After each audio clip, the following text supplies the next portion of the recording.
भारतीय सूचना प्रौद्योगिकी संस्थान के चेयरपर्सन सेवानिवृत्त lieutenant general A K. Bhatt ji,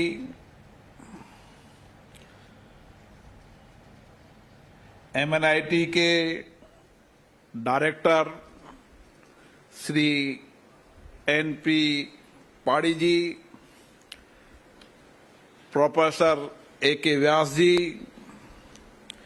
registrar M.M. Sharma ji,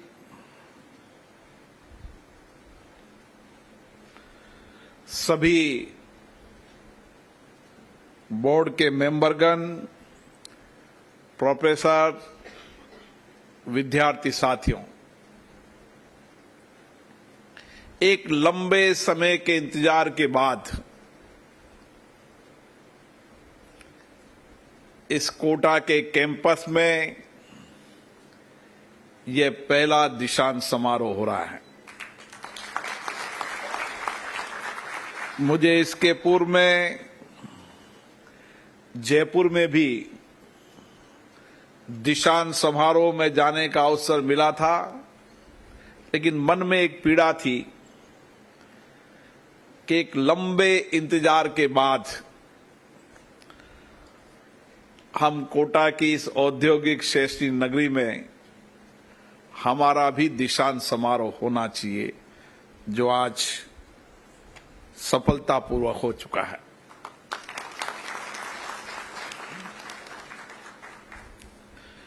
भारतीय सूचना प्रौद्योगिकी संस्थान, जो मुझे जानकारी दी गई कि PPP मोड पर देश में जितने भी संस्थान हैं, उसमें अपने कैंपस, अपनी बिल्डिंग के अंदर ये पहला कैंपस है जो बन चुका है और जहां पर अध्ययन, शिक्षण, प्रशिक्षण का कार्य चल रहा है। भारत की प्रतिष्ठा IIT में, MIT में और ट्रिपल IIT के अंदर केवल देश में नहीं, पूरे विश्व के अंदर है। हमारी संस्थान प्रतिष्ठित संस्थान है। हमारे नौजवानों ने इन संस्थानों के माध्यम से देश के सामाजिक, आर्थिक, औद्योगिक और दुनिया की चुनौतियों का समाधान इस कैंपस से निकला है। और मुझे खुशी है कि दुनिया के बाहर भी हमारे IIT कैंपस की डिमांड बढ़ी है। कुछ IIT के बारे में सोचने, समझने और वहां पर IIT कैंपस बन रहे हैं। अब समय आएगा कि जिसको दुनिया और देश की आवश्यकता है, भारतीय सूचना प्रौद्योगिकी संस्थान भी देश और दुनिया के अंदर आने वाले समय के अंदर तैयार होंगे। मैं उन सब विद्यार्थियों को बहुत बहुत शुभकामनाएं देता हूं, बधाई देता हूं, जो आज अपना जीवन का एक कैरियर की शुरुआत कर अंतिम दौर पर पहुंचे। लेकिन शिक्षा हमारी भारतीय संस्कृति में गुरुकुल के अंदर भी हमारी शिक्षा पद्धति को अगर भारतीय चिंतन से आप विचार करें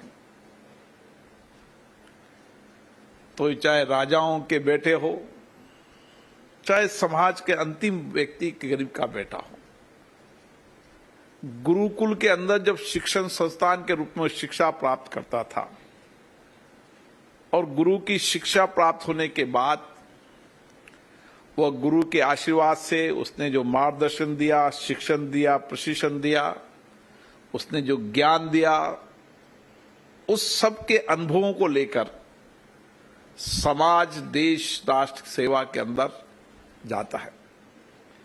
लेकिन बदलते परिप्रेक्ष्य के अंदर जब आप टेक्नोलॉजी के पढ़ने वाले, सूचना प्रौद्योगिकी में पढ़ने वाले विद्यार्थी हो, आपकी आकांक्षाएं हमेशा रहनी चाहिए कि जितना दुनिया में प्रौद्योगिकी में परिवर्तन हो रहा है, उतना किसी सेक्टर में परिवर्तन नहीं हो रहा। इसलिए आपका एक पड़ाव तो हो सकता है, लेकिन यह आपका अंतिम पड़ाव नहीं है। आप तो जब भी जिंदगी भर में जो कुछ भी आपने अनुभव, शिक्षण, प्रशिक्षण प्राप्त किया है, वो हर रोज आपको अपडेट होते रहना पड़ेगा। दुनिया में बदलते प्रौद्योगिकी के अवसरों का लाभ उठाने पड़ेगा और हमारी शिक्षा के प्रति हमारी आकांक्षाएं हमेशा रहनी चाहिए। और इसीलिए आप पर बहुत बड़ी जिम्मेदारी है, देश बहुत बड़ी अपेक्षाएं करता है और बदलते परिप्रेक्ष्य के अंदर दुनिया के अंदर भारत अगर नेतृत्व करेगा तो हमारे नौजवानों के सामर्थ्य से, उनकी बौद्धिक क्षमता से, उनके नए इनोवेशन से, नए सोच से, नए आत्मविश्वास से दुनिया के अंदर भारत नेतृत्व कर रहा है। आज भी परिस्थितियां ऐसी है कि दुनिया के किसी भी विकसित देश के अंदर आईटी सेक्टर हो, मेडिकल का सेक्टर हो, टेक्नोलॉजी का कोई भी सेक्टर हो, वो उस विकसित देश के अंदर भी भारत का नौजवान ही उस विकसित देश को आगे बढ़ाने में और दुनिया को चुनौतियों का समाधान का रास्ता निकाला। आप किसी भी, मैं भी जितने भी विकसित देश में गया, मैं जापान भी गया, मैं अन्य विकसित देशों में जर्मनी भी गया, तो मैंने पाया कि भारत का नौजवान ही आईटी और मेडिकल सेक्टर के अंदर वहां नेतृत्व कर रहा है। मुझे खुशी हुई कि हमारे नौजवानों की बौद्धिक क्षमता, उनका चिंतन, उनका कौशल इतना अद्भुत है कि दुनिया की चुनौतियों का समाधान निकालने का अगर सामर्थ्य है तो भारत के नौजवानों में है। और इसीलिए आप पर बहुत बड़ी जिम्मेदारी है। आपका ये समय बहुत अच्छा समय होता है जब शिक्षण प्रशिक्षण के रूप में, एक विद्यार्थी के रूप में आप साथ साथ पढ़ते हैं, साथ साथ रहते हैं, साथ साथ अपनी खुशियां बांटते हैं। कोई 3 साल 5 साल गुजरता है और जब सब अलग अलग जाते हैं तो मन में कहीं न कहीं हल्की सी पीड़ा होती है, क्योंकि एक साथ हम रहते हैं तो इतने मित्र बन जाते हैं, फिर अलग अलग सेक्टर में जाते हैं, अलग अलग क्षेत्रों में जाते हैं। कोई किसी जगह सर्विस जाता है, किसी सर्विस देने का काम करता है, तो निश्चित रूप से कुछ मन को पीड़ा होती है। हम भी जब पार्लियामेंट में 5 साल हम साथ रहे, साथ उठे, अलग अलग विचारधारा, अलग अलग दल के लोग, अलग अलग क्षेत्र के लोग, अलग अलग विशेषताओं के लोग, जब 5 साल एक साथ संसद में रहते हैं, जब सब नए अपने मैदान में जाते हैं, कोई चुनाव लड़ेगा, कोई नहीं लड़ेगा, तो निश्चित रूप से, लेकिन एक 5 साल की यादें, स्मृतियां और जीवन का वह हर पहलू हम सबको हमें बहुत सुखद अनुभव करता है। क्योंकि ये कैंपस शहर से इतनी दूर है कि आपको अपना समय अपने मित्रों में बिताना पड़ेगा। मुझे अभी डायरेक्टर साहब ने कुछ चीजें बताई है। हम कोशिश करेंगे कि देश का सर्वश्रेष्ठ संस्थान ये बने, विद्यार्थियों को तमाम सुविधाएं मिले और उसकी दक्षता, कौशलता को नवाचार करने में जो भी संसाधनों की आवश्यकता होगी, वो संसाधन यहां पर उपलब्ध कराए जाएंगे।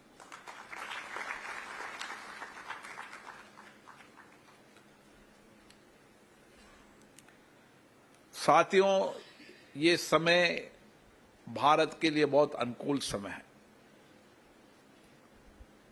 ये समय भारत के अमृतकाल का समय है और ये समय हम सबके लिए भी इसलिए भी महत्वपूर्ण है कि सदी में हम दुनिया में जो कुछ भी परिवर्तन हो रहा है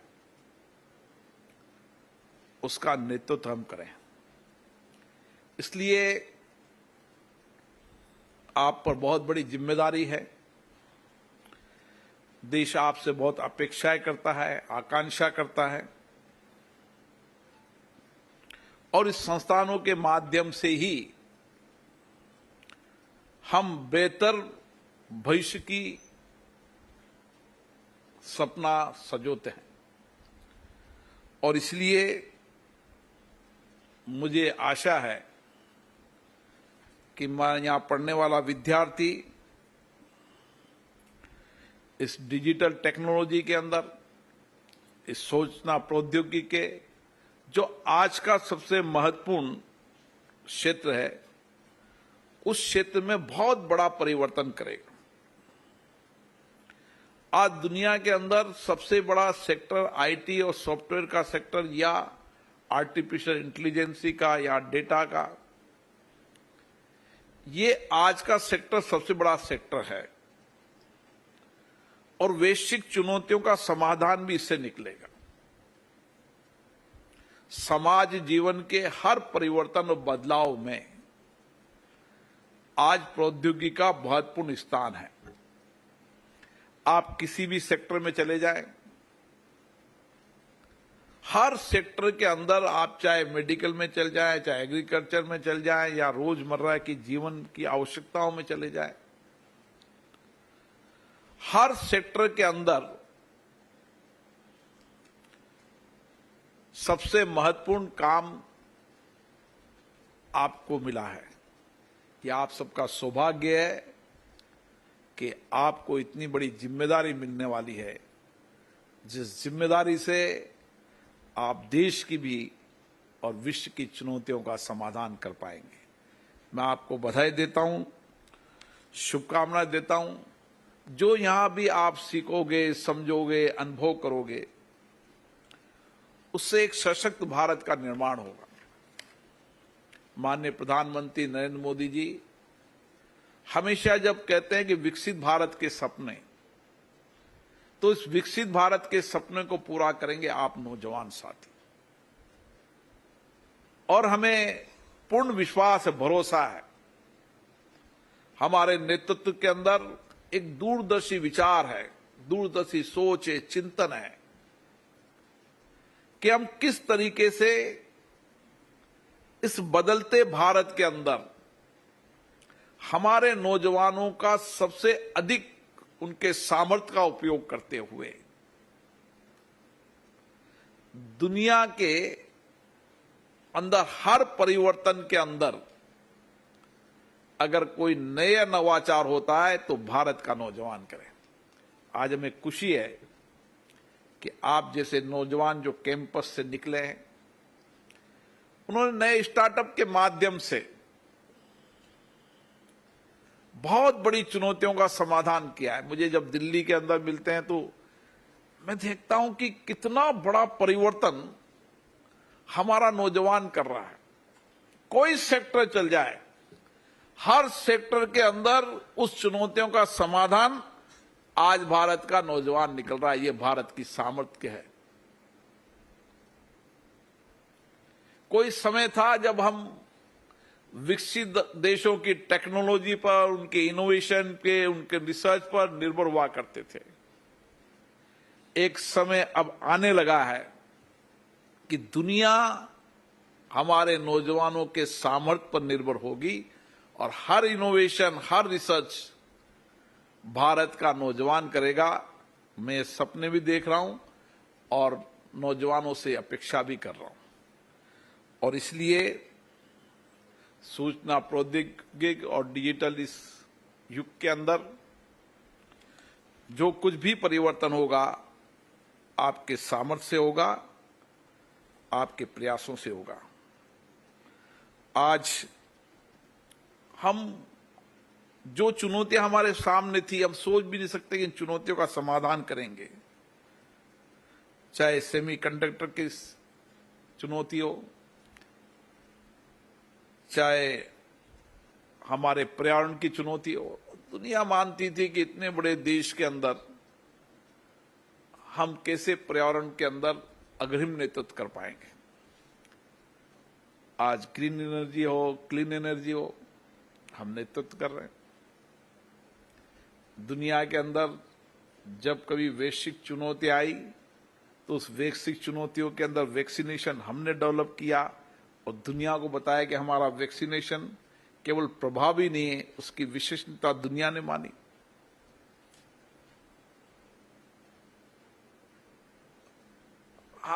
मैं तो देखता हूं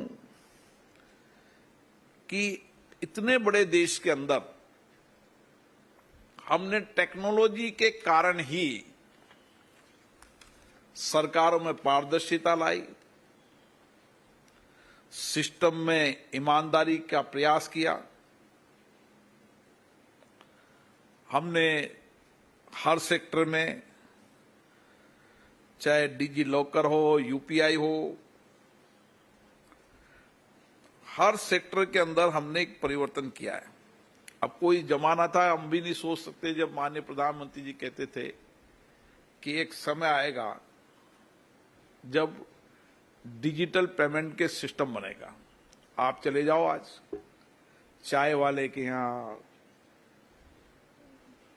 सब्जी बेचने के वाले के यहां, पान वाले के यहां पर लोग डिजिटल पेमेंट कर रहे हैं। दुनिया के अंदर भारत की यूपीआई दुनिया के अधिकतर देश अपना रहे हैं। कहां दुनिया के अंदर टेक्नोलॉजी से हम लेते थे, आज भारत की यूपीआई की टेक्नोलॉजी, फ्रांस के राष्ट्रपति जी ने कहा कि हमें ये टेक्नोलॉजी उपयोग फ्रांस में करनी है। फ्रांस किसी जमाने के अंदर दुनिया के अंदर टेक्नोलॉजी में सबसे अग्रणी देश हुआ करता था।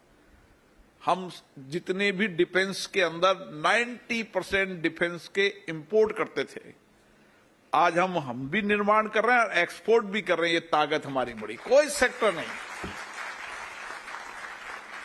आप कोई सा भी सेक्टर आ जाओ, आप इस 10 साल के अंदर आप देखेंगे दुनिया के अंदर हमारे इन्हीं नौजवानों, आपके कारण ही, आपके इस नए सोच, नए इनोवेशन के कारण ही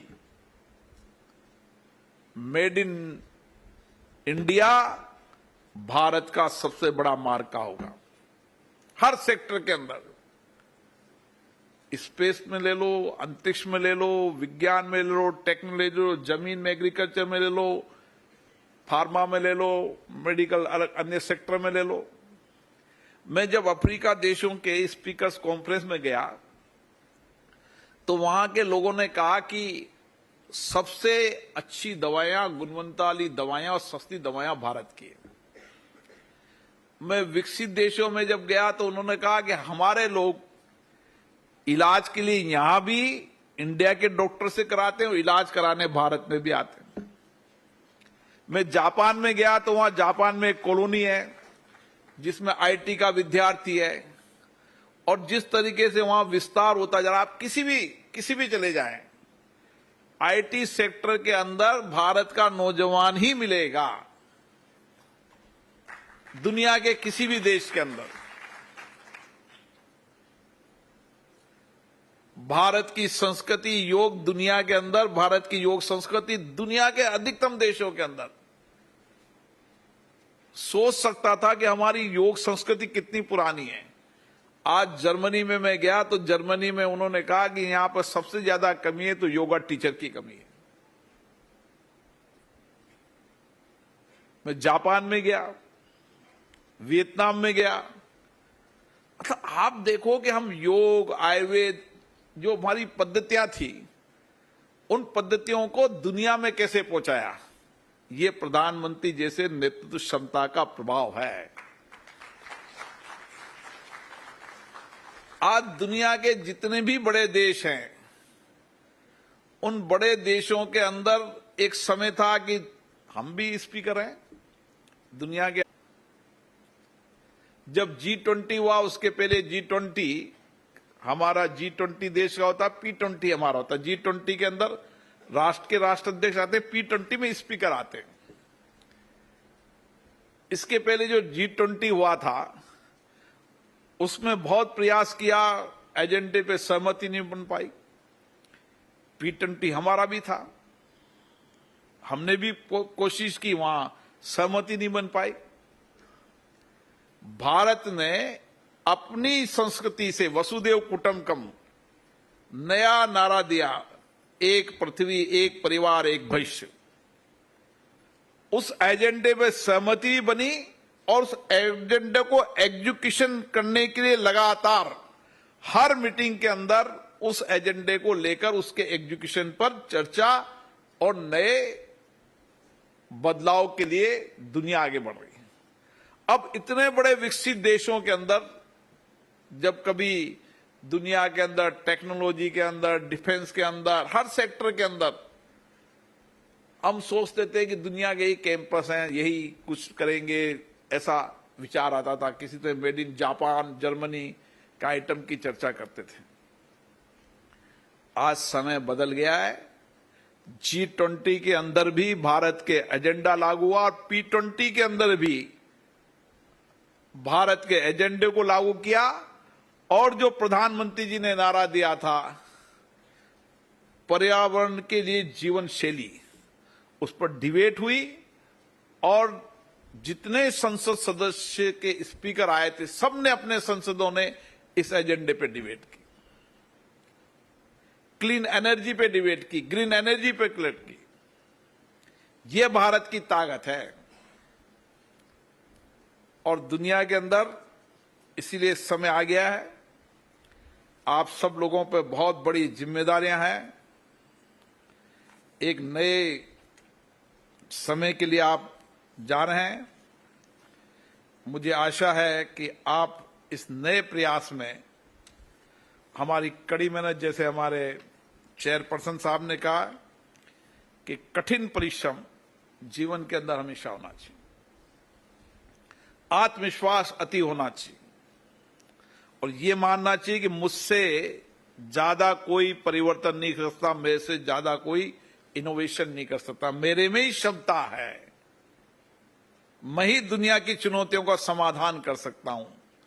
इस आत्मविश्वास के साथ कैंपस में जाना है और हमारे सामाजिक दायित्व को निभाने के लिए मैं डायरेक्टर साहब से कहूंगा, इस 20 किलोमीटर के इलाके के अंदर हर नौजवान की जिंदगी को बदलने का आप पे जिम्मेदारी है।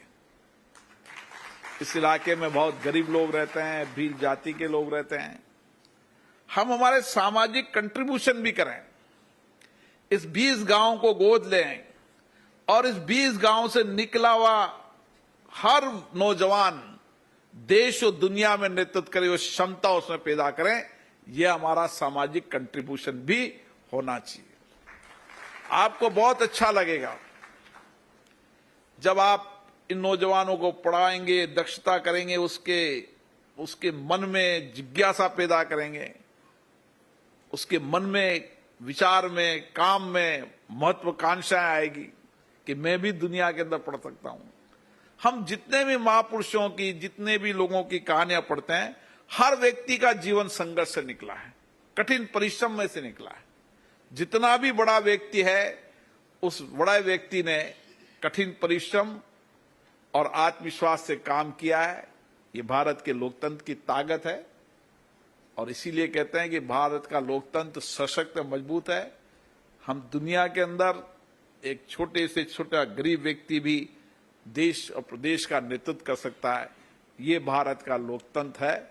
इसलिए सामाजिक जिम्मेदारी है कि हम इस इलाके की जिंदगियों को बदल दें। इस इलाके के अंदर सामाजिक दायित्व निभाते केवल शिक्षण प्रशिक्षण नहीं, यहां की क्या क्या कमियां हैं उसका एक स्टडी आप करें, फिर मुझसे बैठकर चर्चा करें कि इन गांवों के अंदर इन सुविधाओं को और बेहतर करना चाहिए, चाहे एजुकेशन के अंदर हो, चाहे रहन सहन के अंदर हो, चाहे उनके सामाजिक आर्थिक जीवन में परिवर्तन करने का काम हो। हर गरीब व्यक्ति को इस 20 किलोमीटर इलाके के अंदर घर बैठकर हम कैसे रोजगार का संसाधन उपलब्ध करा सकते हैं। यहां पर पढ़ने वाला हर बच्चा कंप्यूटर साइंस की टेक्नोलॉजी के अंदर दक्षता प्राप्त करे। इस इलाके के अंदर ऐसे आदर्श गांव हो जिस आदर्श गांव का उदाहरण हम देश में दे सकें कि ये हमारे आदर्श गांव हैं, और तिब्बल आईआईटी के विद्यार्थियों ने इन गांवों को आदर्श गांव बनाने में अपना योगदान दिया है। आप निश्चित रहिए, कुछ चीजें यहां पर मुझे चेयरमैन साहब और डायरेक्टर साहब ने बताई। 1 साल के अंदर आपका स्पोर्ट्स कॉम्प्लेक्स, आपकी हॉस्टल की सुविधाएं, आपके अन्य जो अभाव हैं उनको दूर करेंगे। हमारा विश्वास है आने वाले समय के अंदर कोटा का ये तिब्बल आईआईटी देश का नहीं पूरे विश्व का श्रेष्ठ संस्थान होगा, और उस संस्थान में आपका योगदान होगा। आपके प्रयासों से ये सर्वश्रेष्ठ संस्थान बने। आप सबको शुभकामनाएं। बहुत